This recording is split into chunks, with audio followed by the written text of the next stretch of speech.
Greetings, people of Earth. Welcome back. My name is Jax, and today we are talking about when is it time to break up in a relationship. Nothing's wrong in my life, but I've been in a few relationships, and I think I've figured out some key principles for deciding if the relationship you're in just isn't going to work out. And that's okay. Relationships don't work out all the time. It doesn't mean you have to hate your ex. It doesn't have to mean that you're burning a bridge for the rest of your life. But these are the signs that I've identified that I think mean maybe it's time to call it quits. Now, I don't think any one of these reasons should be a reason in itself to completely end a relationship. But if you have a few of them, it might be time to reconsider or reevaluate, or maybe just communicate with your partner and say, hey, I've noticed this thing and I don't think it's good for both of us. So, first one I'm going to go with is communication. If you feel like you can't communicate with your partner, that is darn near a death sentence. I know I just said that no one of these reasons alone should be the cause for an end of a relationship, but if you genuinely feel as though you can't bring up conversation topics, if there are areas that you feel like you can't talk about with your partner, or things that make you or your partner super uncomfortable when you talk about, that isn't a great sign. Not being able to communicate with the person that you supposedly love or that you do love is a real problem. And I've been in relationships where there have been subjects relating from anything from talking about work or school or a certain other person who is beside the relationship, who's not in the relationship but's beside it. Not being able to communicate about your worries, your hopes, your desires, your interests, maybe wanting to take a little bit of space or move back a little bit or slow down. Not being able to communicate about these things is a real problem. And I think a lot of people just brush it under the rug. They feel as though, well, it's okay, we just don't have to talk about it.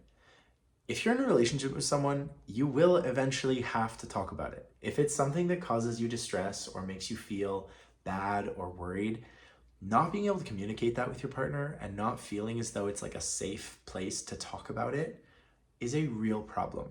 And the only way you can address that is with communication.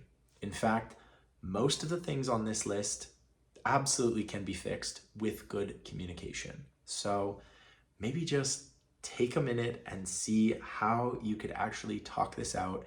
And if you genuinely feel like you cannot talk this out, I'm really sorry, but it might be time to have a conversation about why your communication is the death of the relationship.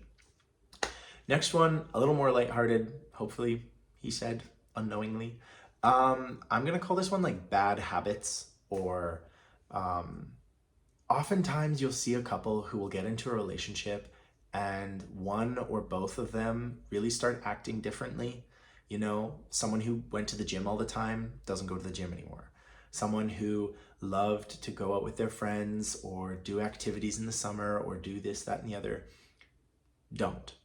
Or the classic one is when someone gets into a relationship and you never see them anymore because they're always with their partner, which is great, spending time, but they don't make time for friends or family or other activities or things they do either on their own or they bring their partner to come do the activity with you. And for lack of a better word, we pick up each other's bad habits. And these can be bad habits of any kind, shape, or form. You know them all like I do. But if you really don't like the way you are acting or the way that you are becoming, and it's having a real draw on you and a real effect, it might be time to communicate that with your partner or, unfortunately, end the relationship. Because at the end of the day, you have to like yourself. And I know a lot of us struggle with liking ourselves, but if you feel as though you've gotten into a relationship and the bad habits have really consumed you and turned you into a different person, that's a really bad sign. Like, it's not healthy to feel as though you were better when you were single. And I really feel that many people fall into this. We fall for someone, we fall in love with them as a person, and in order to be more compatible with them, we sacrifice who we are and we sacrifice our hobbies, our interests, our favorite foods, And you can often get into a relationship where you don't have to sacrifice those things. You know, your partner likes spicy food and you don't. That's totally fine. You make it work. And so there's no kind of bullying or feeling as though you have to be someone different in order to be with this person. Because hopefully the person liked you for who you are, and you don't need to change for anybody, including the person you love, especially the person you love. The next one, I'm gonna call this like other people in the relationship. So I mentioned about like adjacent people to the relationship, and this could be your ex, your partner's ex, maybe a situationship, maybe someone you dated in the past, maybe someone you wanted to date but they were unavailable, becoming available. And this can be very tricky because I should say before I start this, I have quite a hard line opinion on this, which might not be your hard line. So please take that with a grain of salt, and take what I say next as with a grain of salt as well.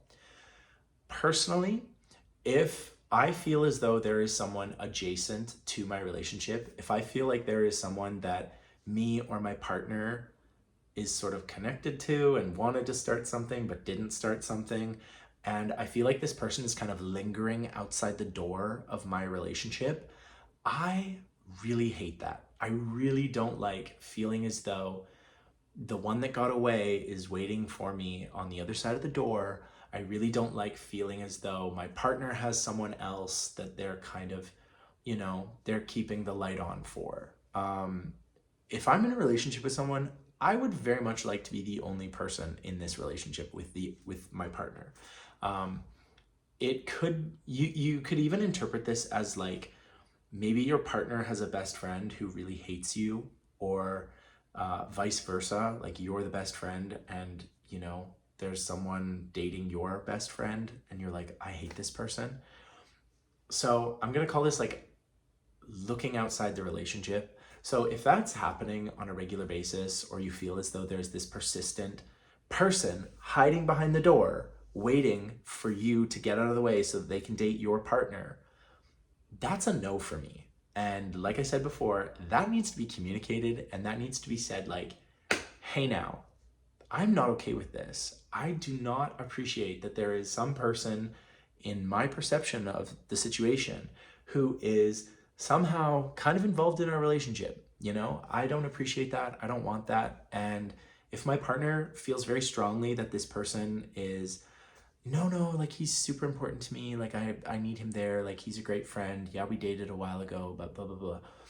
If you genuinely feel threatened by someone, your partner should know that, and then hopefully your partner does something that corrects this.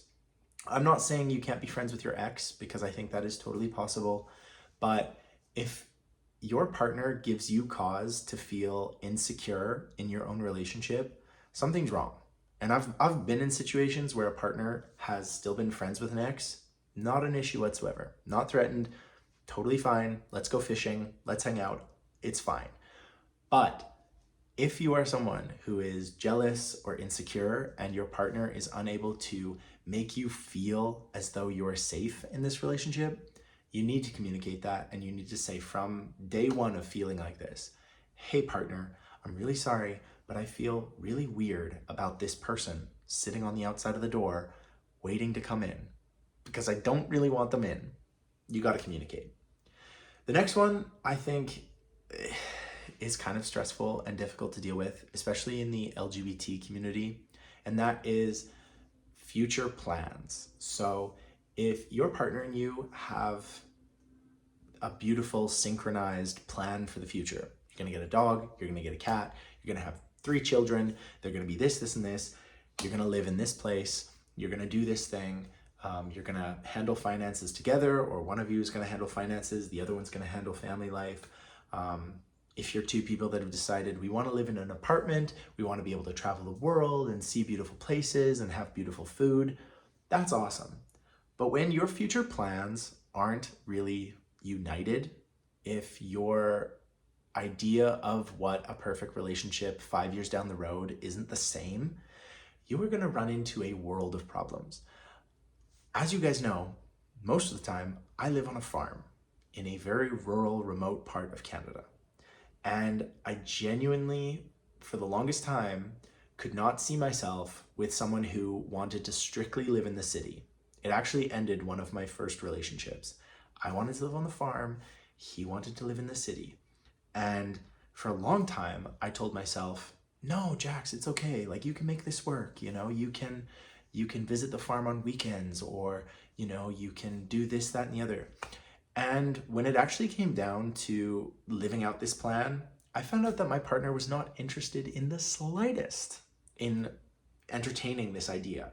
I had tried to build a future that would be sympathetic and cohabitable for both of us. Like, I had really tried to make this plan work so that we were both happy, we were meeting both of our needs, and I found out that he was not interested in the slightest. And no hate to him whatsoever, but I should have saved myself the time and had a conversation fairly early on about, hey, what does our future look like? And that might seem like a big question to ask, but you do need to understand whether your partner wants kids, wants to live in a city, wants to travel the world, wants to do this, wants to do that, is really interested in this lifestyle. And if your partner is not at all interested in your lifestyle, you cannot bet on, well, maybe he's going to change. You can't bet on that, because people know what they want in some deep psychological way. And apart from having like a huge epiphany and changing their whole worldview, they're really not going to do that. And so you need to take their word at their word and assume that they're telling you the truth, because you can't just deal with someone hiding everything up here. Like, you have no idea what's going on in that case. But if they say something to you, you have to believe them, and you have to think, okay, they say they don't want kids. I think they don't want kids. Do I want kids? And if you find out that you're incompatible in the future, it's okay to say, this was great, but I can't do this. So I think those are the big reasons why you need to be very careful in relationships and decide when exactly is the time to break up. Sorry, but anyway, thank you guys for watching. Let me know what you think about breakups and relationships and how they work and don't work. And as always, I'll talk to you guys tomorrow.